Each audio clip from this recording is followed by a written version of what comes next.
என் பேர் சாய் ஸ்ரீஹரி நிஷிரா. நான் தமிழம் பத்தி ஒரு கதை சொல்ல போறேன். ஒரு காட்டுல ஒரு ஞானி தவம் பண்ணிட்டே இருந்தாரு. அப்போ ஒரு மான் உயிருக்கு பயந்து ஓடி வந்தது. அந்த ஞானி பார்த்தது, ஏனே இவ்வளவு வேகமா ஓடி வரன்னு கேட்டாரு.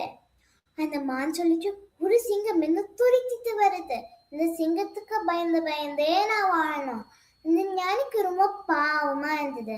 சரி சொல்லு, உனக்கு என்னவா மாறணும்? அப்படியே நான் பண்ணிட்டேன். அந்த மான் சொல்லிச்சு, பேசாம நீங்க என்ன ஒரு சிங்கமா மாத்திட்டீங்களா? அப்படியே அந்த ஞானி பிடித்தாரு. சில வாரங்களுக்கு அப்புறம் அந்த சிங்கம் திருப்பி ஞானி கிட்ட வந்தது. அந்த ஞானி கேட்டாரு, இப்போ உனக்கு என்ன பிரச்சனை? அந்த சிங்கம் சொல்லிச்சு, இந்த ஊர் ராஜா காட்டுக்கு வேட்டையாட வராரு. எனக்கு ரொம்ப பயமா இருக்கு. பேசாம நீங்க இந்த ஊர் ராஜாவை மாத்திட்டீங்கன்னா. அந்த ஞானுக்கு சிரிப்பு தாங்கவே முடியல. நான் என்னென்னவா மாத்தினாலும் நீ சந்தோஷமாவே இருக்க மாட்டேன். ஓகிட்ட இருக்கிறத வச்சு நீ சந்தோஷமா இருக்கணும். நான் உன்னை மானாவே மாத்திட்டேன்னு மாத்திட்டாரு. எக்கரைக்கு அக்கறை பச்சை, இந்த பழமொழி இதுதான் சொல்லுது.